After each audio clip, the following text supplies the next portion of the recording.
Bonjour et bienvenue dans ce nouvel épisode de podcast. Si c'est la première fois que tu arrives ici sur cette chaîne, eh bien je suis Anne-Sophie Pasquet, je suis naturopathe et je suis passionnée de tout ce qui touche à l'alimentation et la santé. Donc tout ce qui est digestion, énergie, alimentation saine et gourmande, c'est important. Et donc sur cette chaîne, je te partage un peu mes meilleurs conseils, partage d'expériences et tout le contenu qui peut t'aider à te sentir mieux dans ton corps et dans ton ventre au quotidien. Aujourd'hui, dans cet épisode, on va parler du lien entre l'hypersensibilité et le syndrome de l'intestin irritable. Parce que je me suis rendu compte au fil de mes recherches et des différents travaux que j'ai mis en place avec mes clients et clientes que l'on retrouve beaucoup d'hypersensibles chez les personnes qui souffrent du syndrome de l'intestin irritable. Alors le syndrome de l'intestin irritable, qu'est-ce que c'est? Pour redonner une définition assez rapide, on l'appelle aussi colopathie fonctionnelle ou syndrome du côlon irritable. En fait, c'est un trouble fonctionnel chez des personnes qui du coup digèrent très mal, donc c'est-à-dire qui souffrent de symptômes divers et variés tels que ballonnement, problème de transit, donc ça peut être diarrhée, constipation, alternance des deux, il peut y avoir de la douleur, des crampes, différents soucis de digestion qui se déroulent principalement dans l'intestin, mais qui peuvent aussi avoir des symptômes qui se répercutent jusque dans l'estomac, dans l'œsophage, etc. S'il y a tout un trouble qui s'est mis en place. Donc voilà, et on retrouve beaucoup de personnes qui souffrent du syndrome de l'intestin irritable et qui sont également hypersensibles.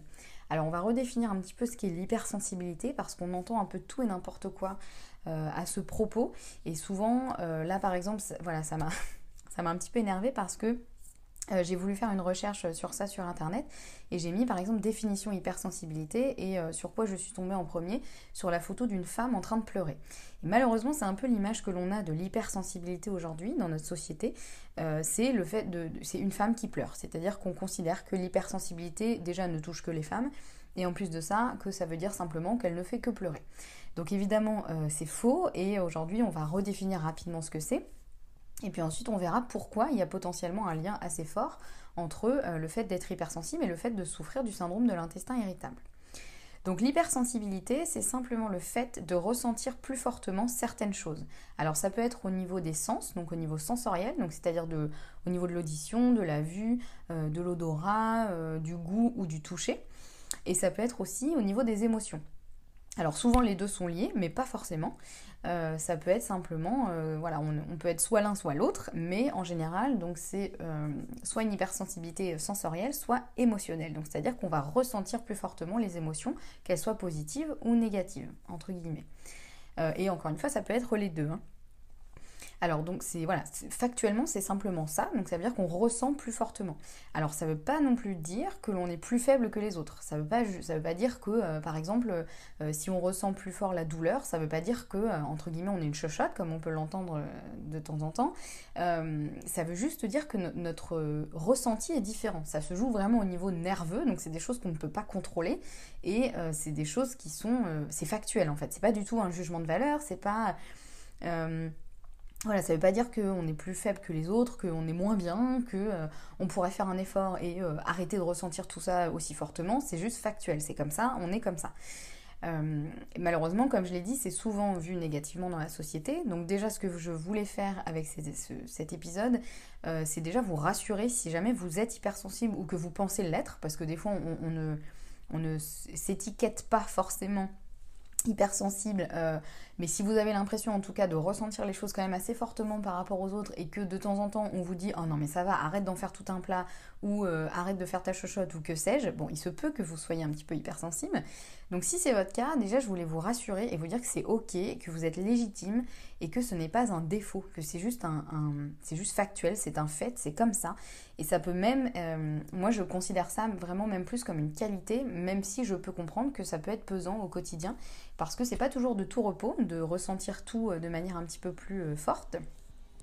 Donc voilà, mais je voulais vraiment déjà accentuer sur ça, le fait d'être hypersensible n'est pas un défaut, n'est pas un problème, et c'est juste factuellement, c'est comme ça, on est comme ça, et pas autrement. Donc maintenant, Voyons un petit peu pourquoi beaucoup de personnes hypersensibles ont également le syndrome de l'intestin irritable. Donc il y a, alors j'ai pas les études sous les yeux, mais je sais qu'il y a vraiment eu des recoupements qui ont été faits et que c'est quand même une tendance qui se dessine assez fortement.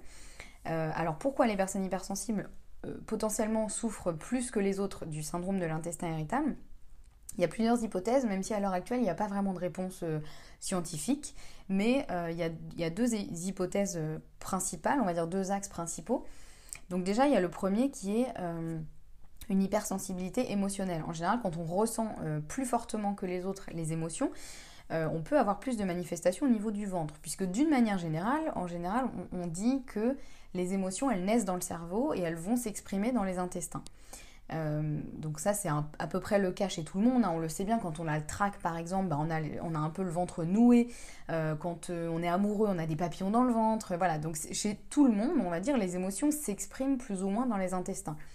Mais quand on a des émotions qui sont plus fortement ressenties, qui sont un peu décuplées chez les hypersensibles, et bien forcément il va y avoir plus de manifestations dans les intestins. Et comme on l'appelle souvent le ventre, le deuxième cerveau, moi je l'appellerais plutôt le cerveau des émotions, et bien donc déjà de base on va avoir plus de symptômes intestinaux, on va dire, qui vont être liés aux émotions. Donc ça c'est déjà une piste, donc c'est-à-dire que quelqu'un qui aura un peu le trac et se retrouvera avec les intestins un peu noués, chez un hypersensible, ce trac il peut carrément lui faire vraiment des crampes dans les intestins, des spasmes, voilà, des choses qui vont être encore plus fortes que chez les personnes non hypersensibles. Donc forcément, voilà, mécaniquement, il va se passer quelque chose à ce niveau-là. Et comme les émotions sont décuplées chez les hypersensibles, encore une fois, les symptômes vont l'être aussi. Mais il y a un deuxième point aussi qui est important, c'est que souvent, en naturopathie notamment, on considère beaucoup que tout est dans tout. Et que si on est hypersensible à la base, l'hypersensibilité, elle se fait un peu partout. Et elle se fera aussi dans les intestins et surtout au niveau nerveux, en fait, au niveau du ressenti. Donc ce que ça veut dire, c'est qu'une personne non hypersensible, elle va pas spécialement sentir ses intestins. En général, quand la digestion se fait bien, on ne sent pas ses intestins. Et heureusement, parce que sinon, ça nous ferait quand même beaucoup de ressentis. En général, éventuellement, on a un peu des glouglous qui peuvent arriver dans le ventre. On peut des fois sentir que ça bouge un petit peu, mais en général, c'est très subtil et on n'y fait en général pas attention. Et voilà, une personne pas hypersensible, elle va se dire non, moi mes intestins, je les sens pas tant que j'ai pas mal au ventre, je ne sens pas ce qui se passe dans mes intestins. Alors que chez les hypersensibles, il peut y avoir un ressenti qui est beaucoup plus fin et beaucoup plus sensible et beaucoup plus présent de ce qui se passe dans les intestins. Alors que ce soit juste la digestion normale, mais aussi ce qui veut dire que dès qu'il se passe, il y a un petit couac, on va dire, dans la digestion, on va le ressentir plus fortement aussi. Donc par exemple, s'il y a un petit spasme qui se fait dans l'intestin, une personne non hypersensible va à peine le sentir, il va se dire « Oh oui, tiens, là j'ai eu un peu mal, voilà ». Alors qu'une personne hypersensible, au niveau vraiment du ressenti nerveux, donc de l'influx nerveux qui va envoyer un message de douleur au cerveau, là voilà, on peut normalement le voir scientifiquement, il y a vraiment un influx nerveux qui va être plus fort, c'est-à-dire qu'on va beaucoup plus ressentir la douleur que quelqu'un qui n'aurait pas cette hypersensibilité. Donc ce qui fait que on va aussi ressentir beaucoup plus fortement tout ce qui se passe dans nos intestins. Et il suffit que les intestins gonflent un petit peu parce qu'on ne digère pas très bien, ça ballonne, etc.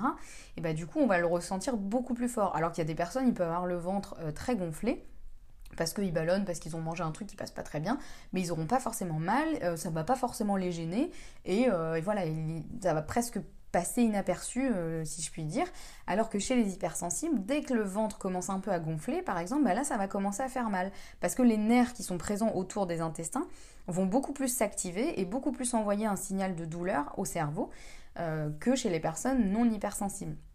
Donc il y a vraiment ces deux paramètres, et malheureusement, c'est un peu pas un cercle vicieux, mais c'est-à-dire que si on ressent plus fort les émotions, on a potentiellement plus les intestins qui vont faire un peu le yo-yo ou un peu les montagnes russes.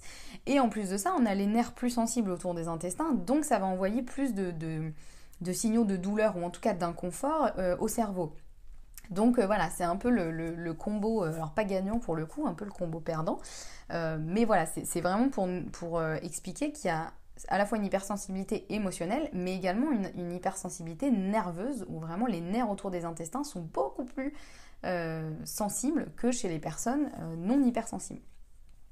Donc voilà, pour expliquer un petit peu pourquoi effectivement il peut y avoir beaucoup plus de personnes hypersensibles qui souffrent du syndrome de l'intestin irritable, c'est que notamment elles vont beaucoup plus exprimer les émotions dans les intestins, et en plus de ça, elles vont avoir des symptômes plus forts, ou en tout cas au ressenti plus fort que chez les personnes non hypersensibles.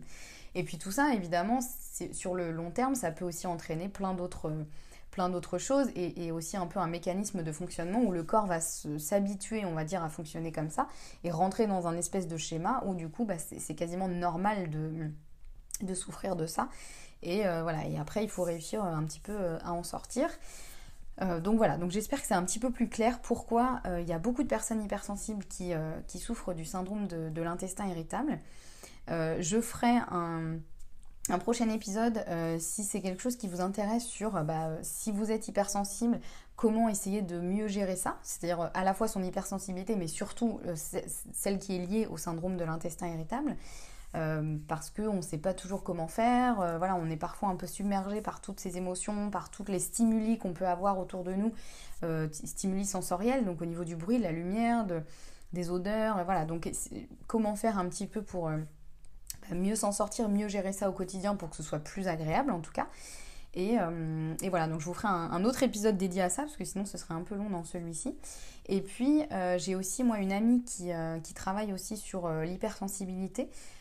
Donc je vous remets son contact dans la description de cet épisode, n'hésitez pas à aller la voir de ma part. Voilà, elle est vraiment top et elle saura vous écouter et vous accompagner comme il se doit si vous vous sentez hypersensible et que vous avez du mal à gérer tout ça.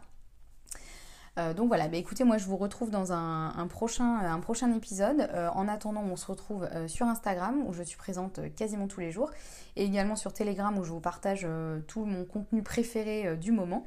Et puis bien sûr, vous pouvez me contacter sur Instagram par exemple, et vous inscrire à ma newsletter où je vous partage aussi chaque semaine mes meilleurs conseils pour bien manger, bien digérer et vous sentir bien dans votre corps et dans votre ventre. Et je vous remets les liens donc dans la description, je vais y arriver, de cet épisode. Et nous on se retrouve très bientôt pour un prochain épisode. Prenez soin de vous.